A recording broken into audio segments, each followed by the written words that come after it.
It's is is it good to start? Yes, please. Okay. It's a great pleasure to have Elizabeth Harris with us this evening, and my special pleasure really because I've known you for such a long time now. We were together in Tufton Street, and then the special time was the visit to Sri Lanka, which I will always remember almost every bit of it, with Tisabala Surya, and were introduced to Buddhism, Theravada Buddhism in Sri Lanka.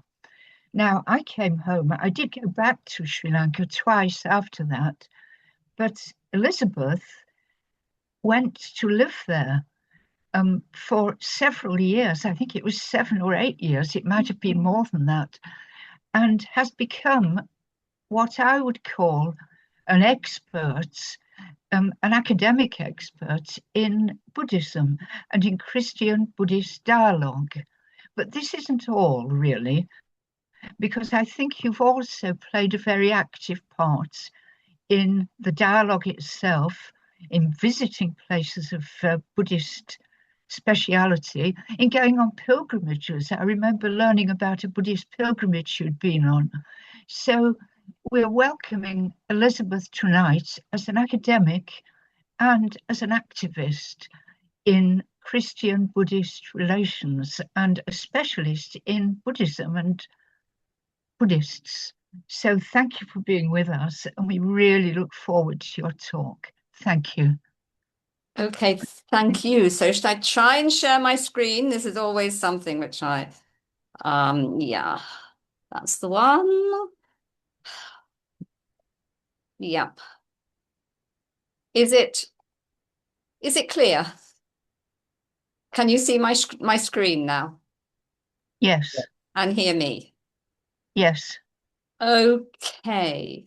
Right. Well, I really didn't know how to play this because I mean I could give a whole semester or 2 semester course on Buddhism or and to do something in 30 to 40 minutes, quite difficult.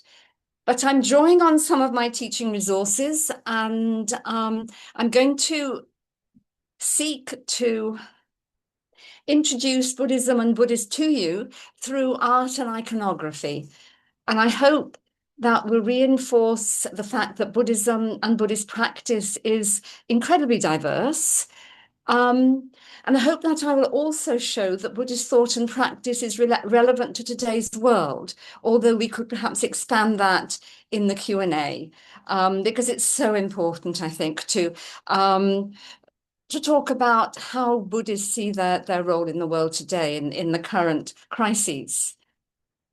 Now, yeah, the traditional Buddha biography, and I'm concentrating on iconography connected with the Buddha and what the Buddha taught.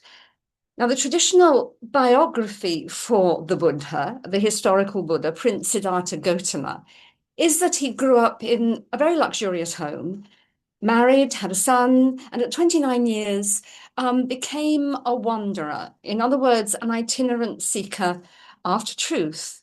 And scholars believe that was in the 5th century BCE.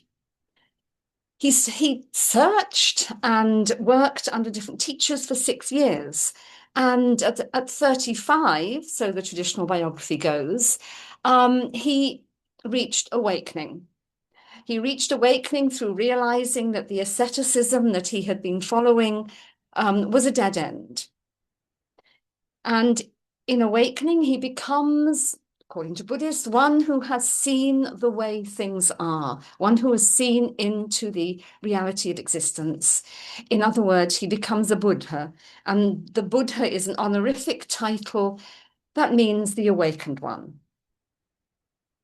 Now, I'm not sure if you're really seeing the titles here, but if we're going through iconography, this is a very impressive image of the Buddha before his enlightenment. It's in Lahore, and it shows the Buddha at the ascetic stage, the stage that he rejected in order to take the path towards enlightenment. But there is one discourse in the Pali canon of texts which reports or records the Buddha saying that when he was an ascetic, he could touch his stomach and at the same time touch his backbone. And that is the image there of his asceticism. This is an image from Myanmar, Burma, and an image of the Buddha that is very, very popular, particularly in Theravada Buddhism.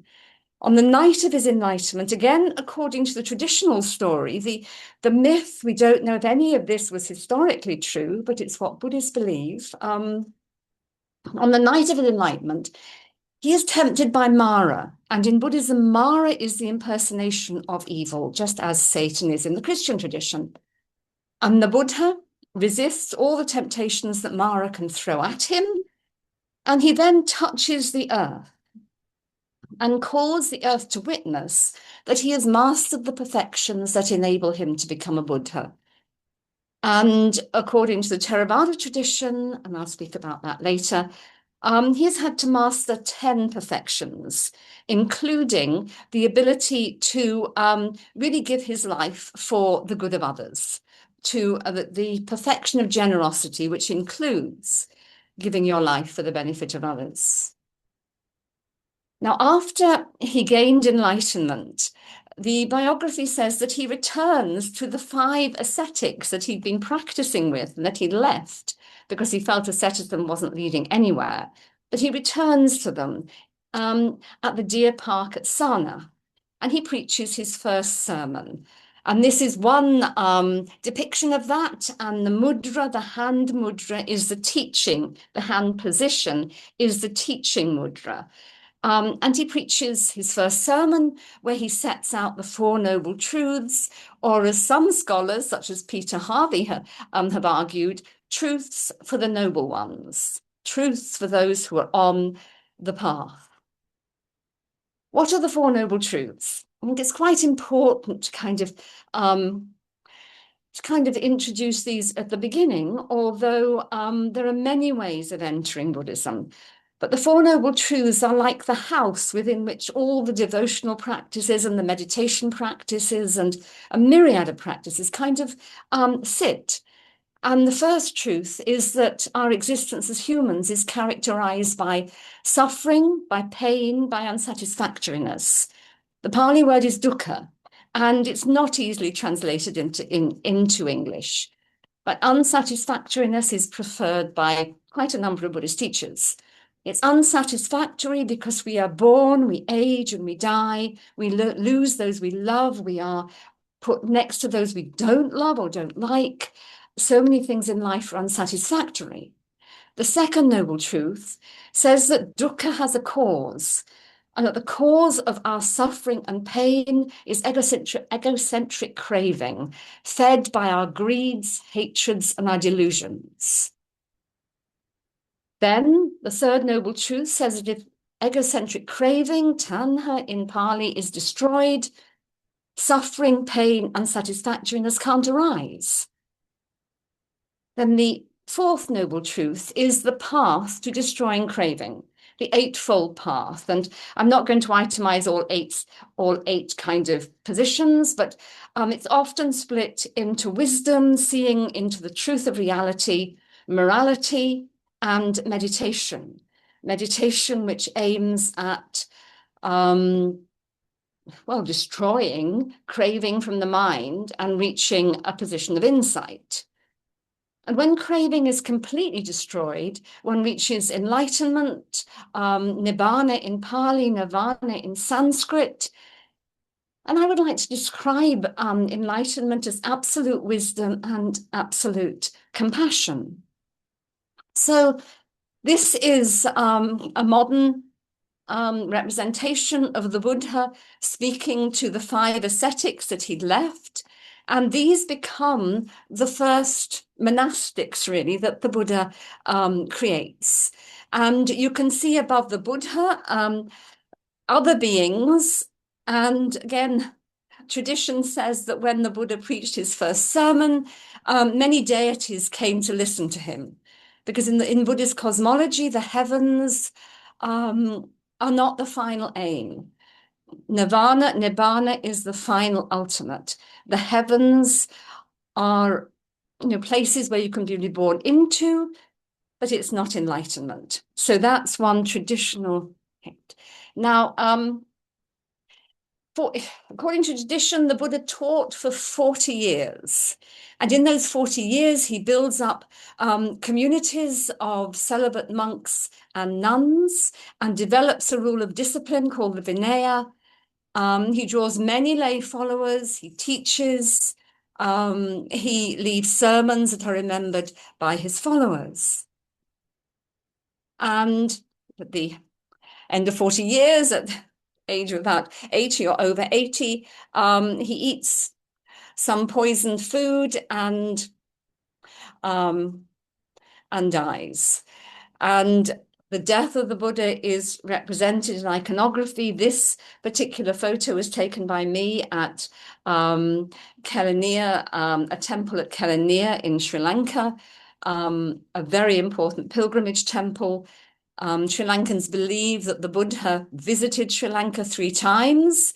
There's no historical proof of this, but then the Buddha, according to tradition, is able to fly through the air and so on. So he could have come to Sri Lanka, of course. But so this is taken from Kelaniya Temple in Sri Lanka and shows lay people paying devotion to a massive reclining image of the Buddha, position of death.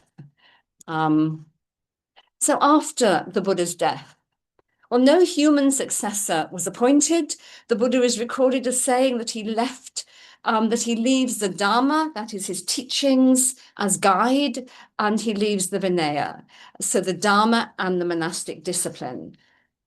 And after his death, devotional practices grew up, reinforced by some texts that encouraged the offering of perfumes and garlands at the place where the ash of a Buddha rests. And yes, the Buddha was cremated, and eventually the ashes were actually distributed by Emperor Ashoka across the north of India. Relics are quite important in Buddhism, and the importance of this grows as Buddhism develops, and the idea that the Buddha can still be present through his relics, through any bones that were left behind at the cremation and this kind of thing. In Sri Lanka, the Dalada Maligawa, the Temple of the Tooth, Buddhists believe that one of the Buddha's teeth is present there. And it's still quite, it attracts Buddhists from all over the country and from elsewhere in Asia, the Temple of the Tooth. At first, there were no images of the Buddha. The Buddha was represented as a tree, a footprint, a wheel, a throne, or a flame-encircled pillar.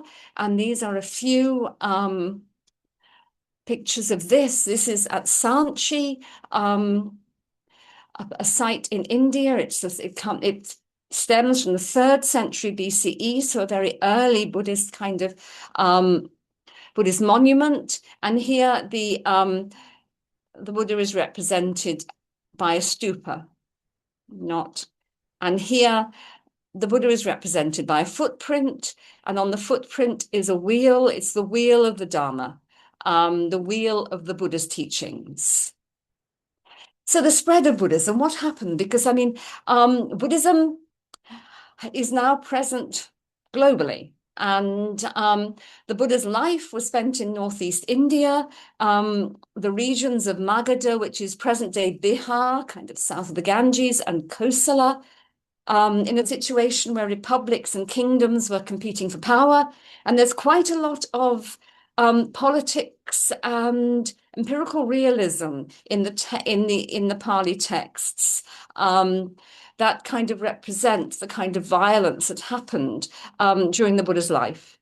After his death, there was a gradual spread across northern India into what is now Pakistan and Afghanistan, and trade was incredibly important. Large books have been written about the importance of traders in the spread of Buddhism, because it was this kind of class of people that were attracted to Buddhism in India. And I've recently read William Dalrymple's book, The Golden Road, is it? And that also shows that Buddhism came from the west of India, up the Red Sea, through Egypt, into the Roman Empire. That was another kind of conduit of Buddhism. And yes, by the 3rd century BCE, the rulers of Magadha had created the Mauryan Empire, and Ashoka becomes king or emperor in 268 BCE, expands the empire and converts and becomes a Buddhist. He sends missionaries to spread Buddhism to Sri Lanka, 3rd century BCE, and Burmese Buddhists believe that he also came to the coast of what is now Myanmar. And if you look on the internet for the rock and pillar edicts of Ashoka, you will see how he kind of embedded Buddhist principles into his governance in India. And many Buddhists see Ashoka as the ideal Buddhist king or the Buddhist emperor. So spread of Buddhism further. 3rd century BCE, what is now Sri Lanka. 2nd century BCE, there were strong Buddhist centers in the Gandhara region, which is now North Pakistan and eastern Afghanistan, under the rule of Bactrian Greeks. And I've already said that traders took Buddhism to the Mediterranean. By the 1st century CE, Buddhism was traveling along the Silk Roads to China. From China, it goes to Vietnam. 4th century CE to Korea and later to Japan. 5th century CE, from Sri Lanka, it goes to Burma, Thailand, and Cambodia, although I think Burma probably had some Buddhism before the 5th century CE. 6th century CE, it's in Indonesia. Buddhism was very strong in Indonesia before the coming of Islam. Indonesia, of course, has the most Muslims of any country in the world now. It was not always so. The 7th century CE, quite late, Buddhism crosses the Himalayas to Tibet and takes with it kind of late North Indian Buddhism. So, yeah, that's Buddhism spreads through 800 and 900 years, right throughout the whole of Asia and into the Mediterranean world. Images of the Buddha, if we're concentrating on iconography, they didn't appear until several centuries after the Buddha's death. And they appeared in 2 places. One was the Gandharan region, Afghanistan, now Pakistan, ruled by the Greeks. So you've got the influence of Greek culture. Now, this picture is from the Gandhara region, and you can see how the drapes look more Roman and Greek than Indian. And one place where you can see some of these images in Pakistan is Taxila, which used to be a strong Buddhist center. I visited it many years ago and was struck by the stupas, the remains of the temples there, and the Gandharan Buddhas. Now, 2 main schools of Buddhism. Some people are a bit confused by the sheer diversity of everything, but 2 main schools, Theravada Buddhism, sometimes called Southern Buddhism, Cambodia, Laos, Myanmar, Sri Lanka, Thailand, Vietnam.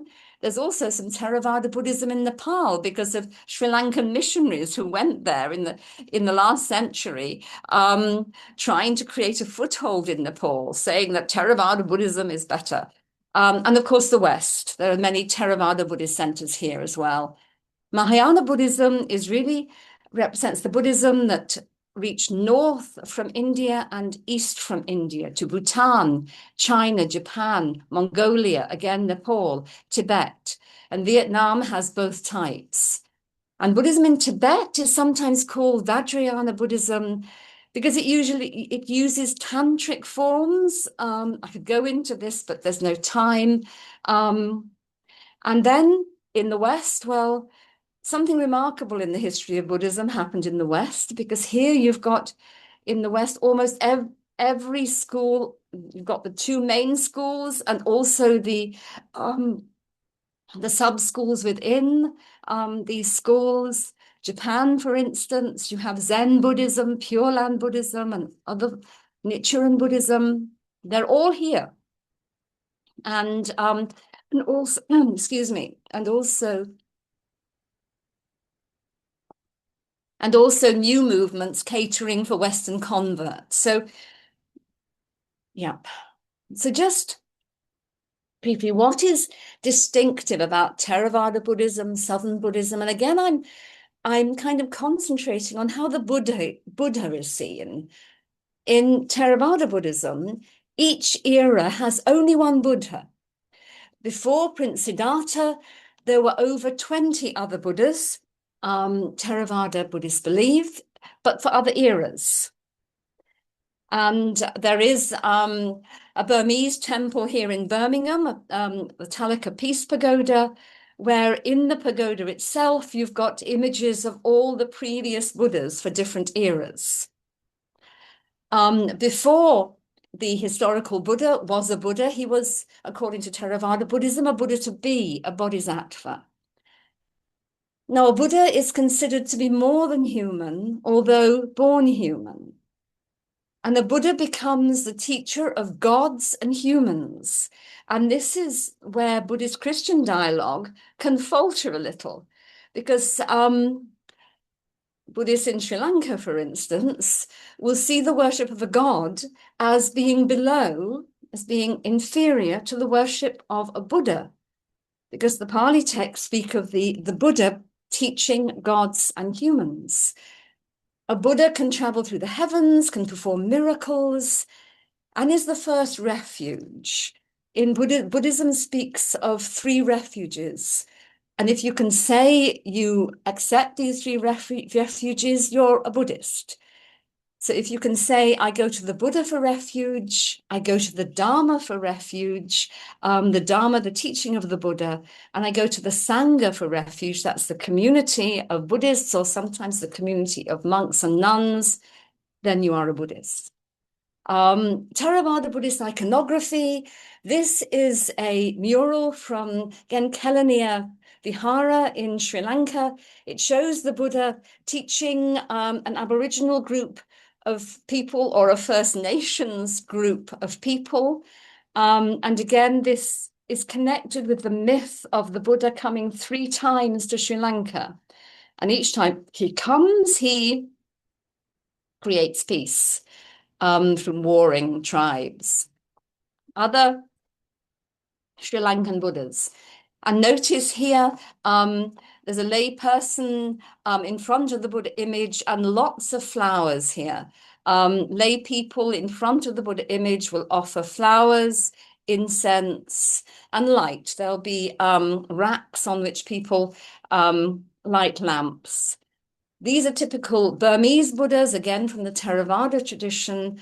And in the Burmese tradition, this standing Buddha is very, very popular, with the robe kind of stretching out. And sometimes the hands are around a kind of alms bowl. Sometimes they're held up like this. This is the do not fear hand position.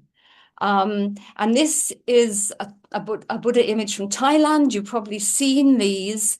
A period, the Sukhothai period, with the dates 1238 to 1438, those 200 years, you've got a very particular kind of image of the Buddha emerging. Now, if you can see the title there, this is the growth of Mahayana Buddhism. How did Mahayana Buddhism, it was a Buddhism that arose in India, but spread north and east to China and Japan, and And Mongolia, which was quite a Buddhist area at one point, again before Islam spread. Well, there was a dissatisfaction with early Buddhism among some Buddhist monks. They felt that what was being taught was too individualistic, that monks and nuns were just simply thinking about their own enlightenment and not the enlightenment and the welfare of everyone else. So a kind of new vision and motivation developed among some Buddhist monks concerning the goal. And the Bodhisattva path becomes central, and the view that we can all become Buddhas. In early Buddhism, only one Buddha per era, and those who became enlightened through the teaching of the Buddha was not a Buddha. They were enlightened arahants. But in Mahayana Buddhism, the idea that, yes, we can all become Buddhas. We can all travel along the Bodhisattva path. And we can all teach out of compassion for the whole of humanity. So in Mahayana Buddhism, the disciple of the Buddha becomes one who takes a vow that they will not move outside the kind of world of rebirth until everyone becomes enlightened. And it's this vision that offers a different view of Buddhas and of the path that is called Mahayana Buddhism. So in the Buddhism of Tibet and China and Japan, sorry, I want to be back there,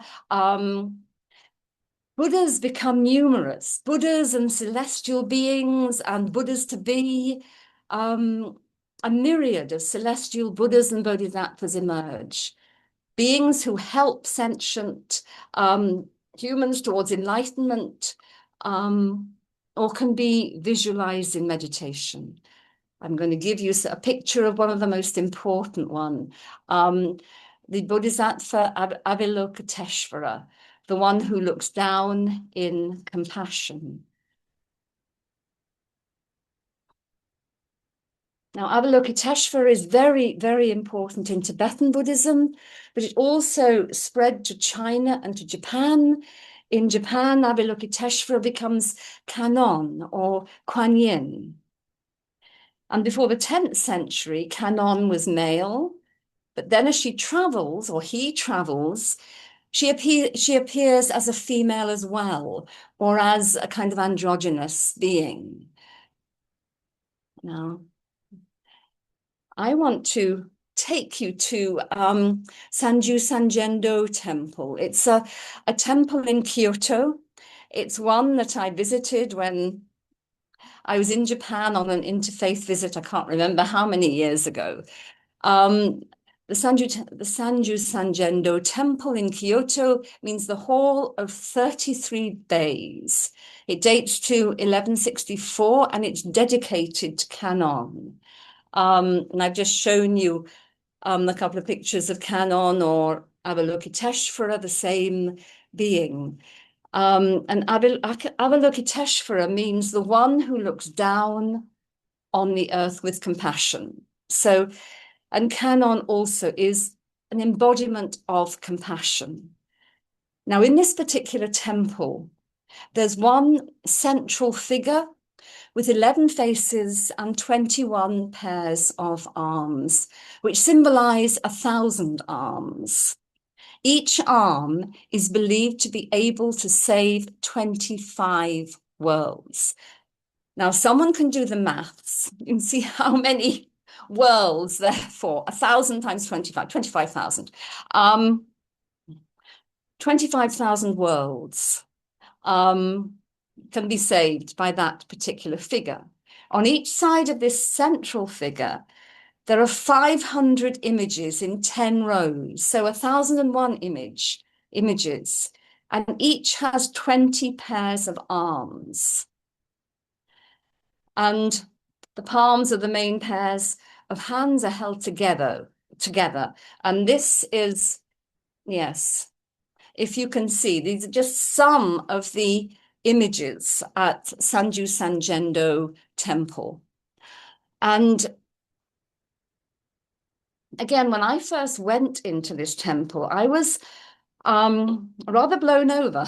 I I realized the vision behind the temple was one which saw compassion literally present throughout the whole cosmos, embodied in bodhisattvas and Buddhas.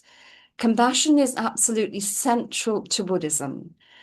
And well, I will bring a bit of the Christian side in here, because my first reaction was, and I wrote about it at one point, gosh, when Charles Wesley, and I'm a Methodist, or my roots are Methodist, Charles Wesley wrote hymns about the length and breadth and height of God's love.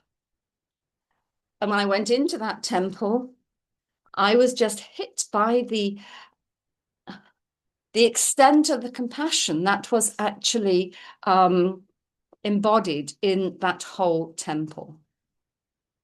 Going on to another bodhisattva who is very important in the Mahayana tradition, and that's Tara.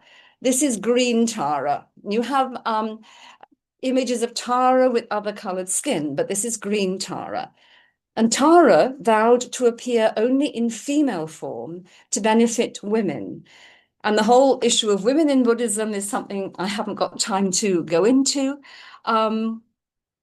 But there are 21 forms of Tara, of which the green, red, and white forms are most popular.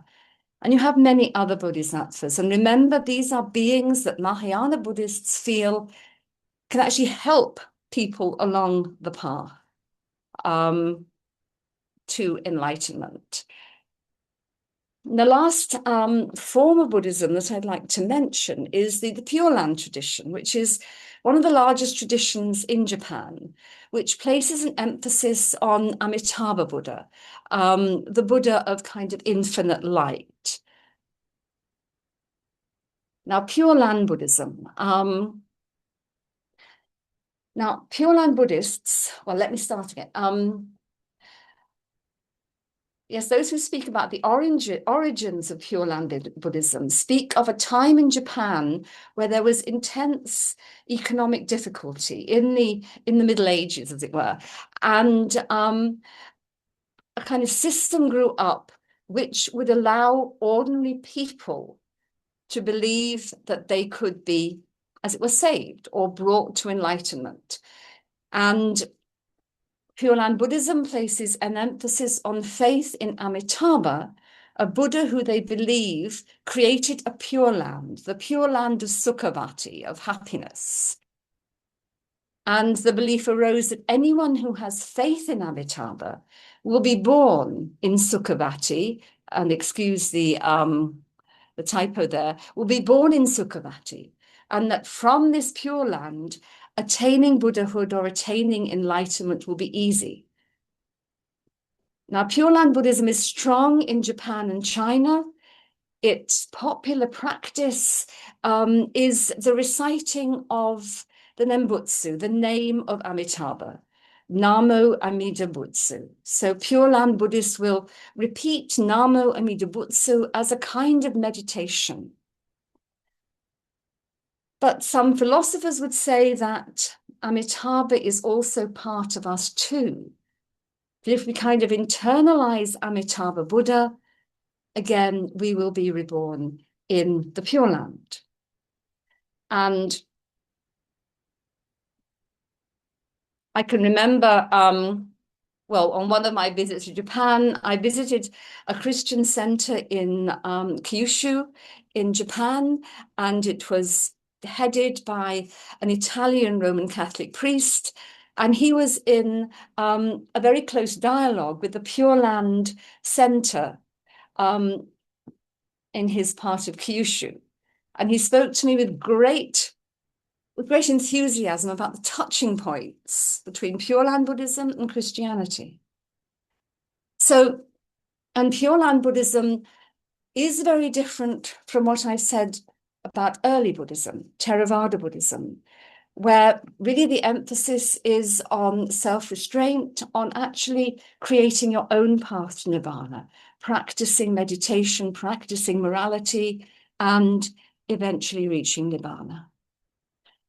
But the two kind of sides of Buddhist practice, I would say, are devotional practices, and there's a myriad of these in the tradition, but mostly directed towards the Buddha. Morality, right living, right speech, right action. Those are the three items of morality within the Eightfold Path, and meditation, which is a way of purifying the mind from craving.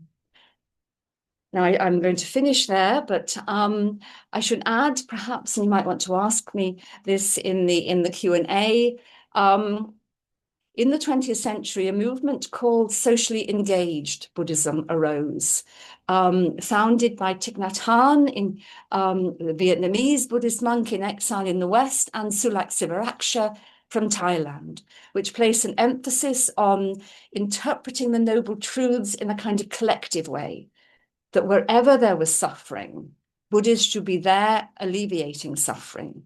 Wherever there was collective greed, Buddhists should be there kind of trying to destroy the consequences of that greed.